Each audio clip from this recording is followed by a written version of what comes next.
Good evening gentleman. आज का मेरा विषय है लैंग्वेज पॉलिसी हिंदुस्तान की। मैं ज़्यादा लंबा वीडियो नहीं बनाऊंगा, छोटा वीडियो होगा, पर गौर से सुनिएगा जो मैं बात कहने वाला हूं। सबसे पहले ये जानिए कि जो लैंग्वेज होती है, भाषा जो है, ये बहुत यूनाइटिंग फोर्स भी होता है और डिविजिव फोर्स भी, यानी ये अलग भी करती है, लोगों को जोड़ती भी है। और ये एक बहुत ही इम्पोर्टेंट इशू है किसी भी देश के इतिहास में। आप याद करिए कि पाकिस्तान जब इंडिपेंडेंट हुआ था तो मोहम्मद अली जिन्ना ने एक लॉ पास कर दिया था पाकिस्तान में, जिसमें उर्दू को नेशनल लैंग्वेज का दर्जा दे दिया और जो बंगाली लैंग्वेज थी वो खत्म कर दी। यानी वेस्ट पाकिस्तान में उर्दू ही चल रहा था और वो ईस्ट पाकिस्तान के ऊपर थोप दिया। ये कुछ टाइम तक बात चली, पर फिर जब डिस्क्रिमिनेशन होने लगी तो जो ईस्ट पाकिस्तानी थे, हालांकि वो भी मुसलमान थे, पर इस्लाम इटसेल्फ जो कहते हैं कि वो यूनाइटिंग फोर्स, ऐसी बात नहीं थी। और दोनों में टकरार हो गई और अल्टीमेटली लैंग्वेज इशू के ऊपर वो कंट्री जो थी वो टूट गई। जो बंगाली थे जिनकी ईस्ट पाकिस्तान में, उन्होंने अपना अलग रास्ता नाप लिया और वेस्ट पाकिस्तान जो था वो कहते हैं ना, कट टू साइज छोटा हो गया। तो लैंग्वेज बड़ी इंपॉर्टेंट चीज़ है और इंडिया का इशू जो है बहुत ही गंभीर है, क्योंकि यहाँ हमारे पास एक लैंग्वेज नहीं है, 14 लैंग्वेजेस हैं और ये 14 लैंग्वेजेस जो है ये रिकग्नाइज्ड हैं हमारी कॉन्स्टिट्यूशन में।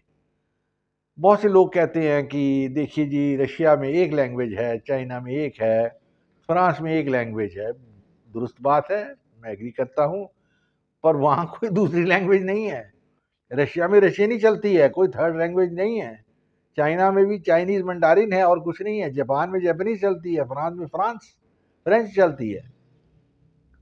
तो इस कारण इंडिया में अगर आप कहें तो एक लैंग्वेज तो कोई है ही नहीं।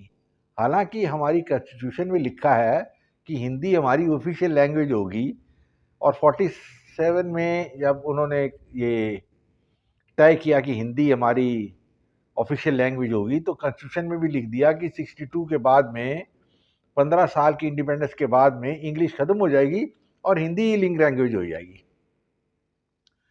तो 62 में आप जानते हो क्या हुआ, बहुत बड़ी राइटिंग शुरू हो गई।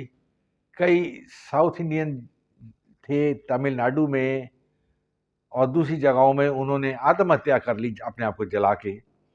और फिर पंडित जवाहरलाल नेहरू को इंटरवीन करना पड़ा और कॉन्स्टिट्यूशन को अमेंड किया और कहा कि हिंदी के साथ साथ अंग्रेज़ी भी हमारी ऑफिशियल लैंग्वेज रहेगी।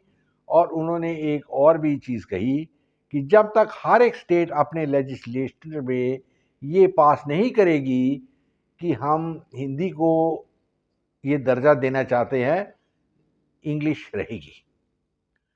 अब सिचुएशन ऐसी आ गई है कि मैं तो नहीं समझता कि हर एक स्टेट ये काम करेगी, क्योंकि ऑलरेडी एक स्टेट है जो नागालैंड है, जिन्होंने अंग्रेजी को अपनी स्टेट लैंग्वेज डिक्लेयर कर दी है। हमारी कॉन्स्टिट्यूशन में कहीं नहीं लिखा कि हमारी नेशनल लैंग्वेज जो है वो हिंदी है। ऑफिशियल लैंग्वेज और नेशनल लैंग्वेज बहुत फर्क है।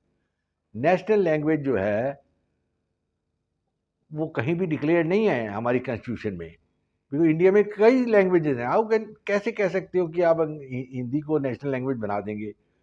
और हिंदी की तो 6-7 स्टेट है, जो बाकी 20 स्टेट जो हैं वो नॉन हिंदी हैं, वो हिंदी नहीं चाहते। अभी ये बात मैंने मुद्दा क्यों उठाया है, वो इस कारण उठाया कि अभी अमित शाह जी आए थे मध्य प्रदेश में, इंदौर में, और उन्होंने पहली बार एक medical college, medical education Hindi में शुरू की। और उन्होंने अनाउंस भी किया कि आइंदा से जो जितनी भी हमारी सेंट्रल यूनिवर्सिटीज़ हैं, जैसे आईआईटी है और आईएएम है, ये सब हिंदी में पढ़ाई जाएगी। बहुत अच्छी बात है। मैं तो कहता हूँ जो हिंदी पढ़ना चाहे उसे पढ़ने दीजिए, पर इसका जो डबल एज सोर्ड होता है, आप जानते हो जो अंग्रेज जो तलवार रखते थे, किंग रिचर्ड वगैरह, तो उनकी जो तलवार होती थी वो 2 धारे की तलवार होती थी, इसको कहते हैं डबल एज सोर्ड। और जैसे ही आपने ये चीज़ शुरू की अमित शाह ने, उसी वक्त प्रोटेस्ट शुरू हो गए हैं। केरला के चीफ मिनिस्टर ने खत लिखा है मोदी प्राइम मिनिस्टर को कि ये काम नहीं करना चाहिए, कि हिंदी जो है ये इस तरीके से नहीं थोपनी चाहिए। और जो स्टालिन है चीफ मिनिस्टर तमिलनाडु के, उन्होंने भी उठा लिया इशू। पॉइंट ये है कि हिंदी जो है, जो 45% आदमियों की मदर टंग है, उसको आप बिल्कुल सारे हिंदुस्तान के ऊपर नहीं थोप सकते। और अगर आप थोपने की कोशिश करेंगे तो आप जानते हो बांग्लादेश और पाकिस्तान में क्या हुआ। सो बहुत केयरफुली चलना चाहिए। और एक मैं जिक्र करूंगा, कुछ साल पहले मैंने एक रिपोर्ट पढ़ी थी जो Chinese institute of strategic studies ने लिखी थी। बाद में चाइनीज़ गवर्नमेंट ने वो डिनाई कर दिया रिपोर्ट को, बिकॉज वो पॉलिटिकल डिस्टर्बेंस होती थी, interference into other countries policy. तो प्रॉब्लम ये था कि वो रिपोर्ट ने ये कहा कि इंडिया तो ब्रेकअप होएगा ही। क्यों ब्रेकअप होगा? वो कहते हैं हिंदू रिलीजन जो है, कास्ट के कारण। नंबर दूसरी पार्ट उन्होंने ये भी कही कि लैंग्वेज के ऊपर भी प्रॉब्लम आएगा और इंडिया जो है वो टूट जाएगा। मैं नहीं समझता ये होगा। और चाइनीज़ ने भी उसके बाद में कोई और रिपोर्ट इस टाइप की नहीं जारी की। पर ये हमें सोचना चाहिए कि हमारे जो दुश्मन है वो हमारी कमज़ोरी जानते हैं, और लैंग्वेज एक हमारी कमज़ोरी है। एंड कौन आदमी है जो हिंदी का ज़्यादा शोर मचा रहे हैं? ये सिर्फ 4 मध्य प्रदेश स्टेट्स जो हिंदी स्पीकिंग स्टेट्स है, मध्य प्रदेश, बिहार, राजस्थान और उत्तर प्रदेश, और उनके जो छोटे टुकड़े हैं, यही ज़्यादा कर रहे हैं। और यही 4 स्टेट्स में कोई डेवलपमेंट नहीं हुई। अब ये भी देखिए, डेवलपमेंट इंडेक्स इन स्टेट्स का सबसे कम है, और गवर्नमेंट ने ये इनको बीमारू स्टेट्स कहा हुआ है। तो मेरी राय में ये सब वाहियात बातें करने की बजाय कि हम हिंदी लाएंगे, ये करेंगे, वो करेंगे, आप डेवलपमेंट के ऊपर क्यों नहीं तवज्जो देते? क्यों नहीं आप तमिलनाडु या महाराष्ट्र या कर्नाटका की तरह डेवलपमेंट कर सके? अभी आप देखिए 6 स्टेट्स हैं साउथ सदर्न, उनकी ह्यूमन इंडेक्स और डेवलपमेंट बहुत ज़्यादा है ये नॉर्दर्न स्टेट से, बहुत ज़्यादा है। वहाँ इंडस्ट्री है, वहाँ पॉपुलेशन भी उन्होंने कंट्रोल कर ली है। और नेचुरली मैं जाता रहता हूँ, और मुझे एक भनक मिली है, कुछ मुझे आवाज़ें लग रही हैं वहाँ से आ रही हैं कि सारे टैक्स तो हम दे रहे हैं, हम पॉपुलेशन कंट्रोल कर रहे हैं, और सारा पैसा जाके आप ये हिंदी हार्टलैंड में दे देते हैं, क्योंकि वहाँ डेवलपमेंट नहीं है, वहाँ गरीबी है, भूखमारी है। तो मेरा पॉइंट ये है कि ये लैंग्वेज इश्यूज को बहुत सीरियसली लेना चाहिए। इसको मत सोचिए कि जी हम अंग्रेजी को हटाना चाहते हैं, वो फॉरेन लैंग्वेज है। अरे फॉरेन लैंग्वेज कैसे हो सकती है अंग्रेजी? आपको मैं ये ज़रा याद दिलाता हूँ कि जो हिंदी लैंग्वेज थी, ये सिर्फ 19 सेंचुरी में जो खड़ी बोली अब आई है, वो आई भारतेंदु हरीशचंद्र से, जो पहली बार उसने प्रोज लिखना शुरू किया। और उसी टाइम अंग्रेजी भी इंडिया में इंट्रोड्यूस कर दी थी। लॉर्ड मॉकले ने सारी एजुकेशन जो थी इंडिया में वो अंग्रेजी में शुरू की, बिकॉज अंग्रेजों का राज था यहाँ। और इंग्लिश चली, इतनी चली है इंडिया में कि हमारी जो कॉन्स्टिट्यूशन है, हमारे सारे जो लॉ है, वो सब अंग्रेजी में ही लिखे हुए हैं। और जब कोई इंटरप्रिटेशन लेना है इनकी असली लॉ का क्या मीनिंग है, तो रेफरेंस जो हम लेते हैं वो अंग्रेजी वर्जन का लेते हैं, हिंदी का नहीं लेते। तो हिंदी को डेवलप करना चाहिए, और अपने आप डेवलप होने दो, लोग पढ़ेंगे, रिसर्च करेंगे। पर ये जो सेंट्रल गवर्नमेंट बीजेपी की भी पॉलिसी है कि हम हिंदी थोप देंगे लोगों के ऊपर और अंग्रेजी को हटा देंगे, ये बहुत गलत बात है। I do not agree with it. मैं बिल्कुल इससे सहमत नहीं हूँ। मैं आपको याद दिलाता हूँ, फील्ड मार्शल करियप्पा बहुत बड़े हमारे सिपाही थे। उन्होंने अपनी विल में लिखा कि ये लैंग्वेज जो है ये इंडिया को तोड़ देगी।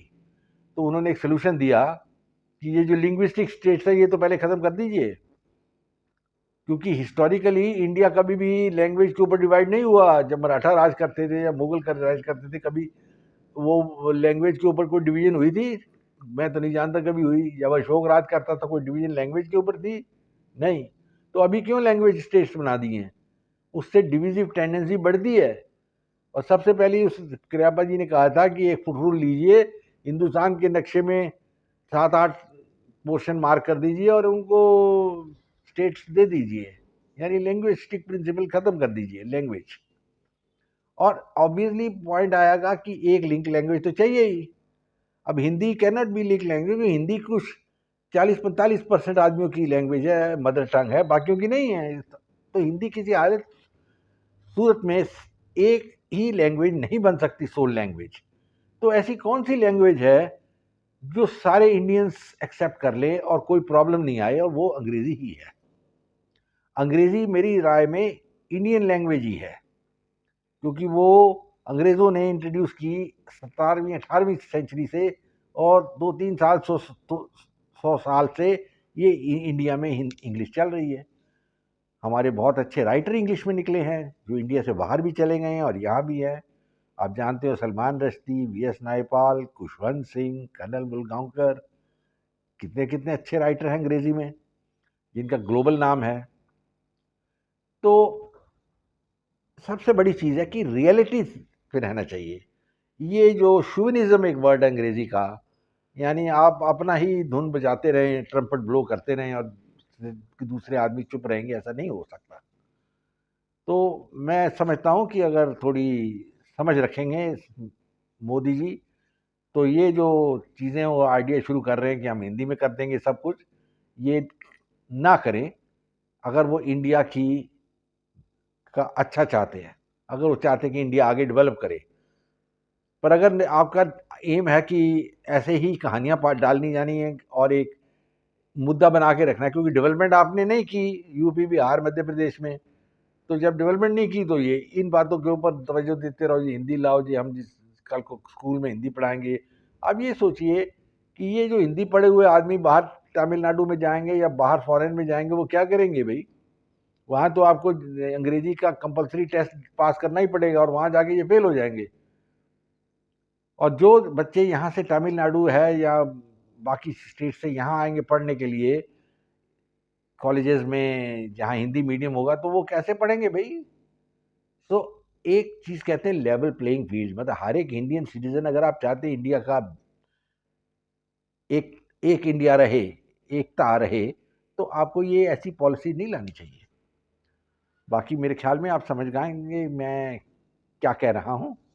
मैं तो कहता हूँ कि हिंदी बहुत अच्छी लैंग्वेज है, और बहुत से लोग हिंदी बोलते हैं, और हिंदी को जो डेवलपमेंट होना चाहिए वो अपने आप होना चाहिए। ये नहीं कि स्टेट गवर्नमेंट ऐसे ऐसे या सेंट्रल गवर्नमेंट ऐसे ऐसे रूल बनाती रहेगी कि हर एक चीज़ हिंदी में करेंगे, ऐसा नहीं है। जो हिंदी में करना चाहते हैं ऑप्शन दीजिए, करने दीजिए, पर लिंक लैंग्वेज किसी हालत भी अंग्रेजी को बेहाल नहीं करना चाहिए, नहीं निकालना चाहिए। मैं समझता हूँ कि जो राइट थिंकिंग लोग हैं वो इस बात से एग्रीमेंट में रहेंगे और कुछ सोचेंगे कि ये हिंदुस्तान की एकता बहुत ज़रूरी है, एक हिंदुस्तान। और कोई आदमी कंपेयर कर रहा है कि जापान में जैपनीज होती है, अरे वो कोई कंपैरिजन ही नहीं है। वो सारे देश में एक लैंग्वेज चलती है, हमारे यहाँ 14 लैंग्वेज असम चलते हैं, कोई एक कर्नाटका चलती है, कोई कनाडा है, कहीं मलयालम है, पंजाबी है नॉर्थ में। तो किस तरीके से आप कह सकते हैं कि हमारा कोई कंपैरिजन है? हम एक यूनियन ऑफ स्टेट्स हैं, और उस यूनियन को साथ लेके चलना है। तो ये क्रेडिट है पंडित नेहरू जी की कि वो ये कोशिश कर रहे थे, पर वो एक बहुत बड़ी गलती कर गए जब उन्होंने लिंग्विस्टिक स्टेट बना दिया। मैं तो समझ नहीं पाया उनकी थिंकिंग क्या थी। उन्होंने एक तरीके से हिंदुस्तान को तोड़ने की एक साजिश की, हाईकोर्ट से साजिश हुई, पर उनका एक साजिश निकल गई अल्टीमेटली, बिल्कुल गलत बात की। एनीवे, लेट अस सी आगे क्या होता है। मैं समझता हूँ कि मिस्टर मोदी जो हमारे प्राइम मिनिस्टर है, वो पेट्रियोटिक आदमी हैं, और वो समझेंगे कि इंडिया को साथ लेके चलना है।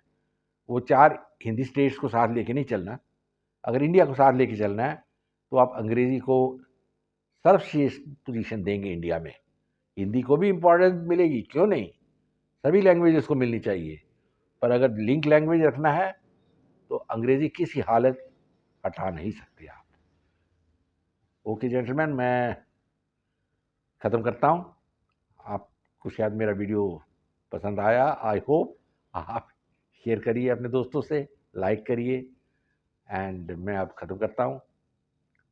सब्सक्राइब करना मत भूलिएगा। जय हिंद, ग्लोरी टू इंडिया।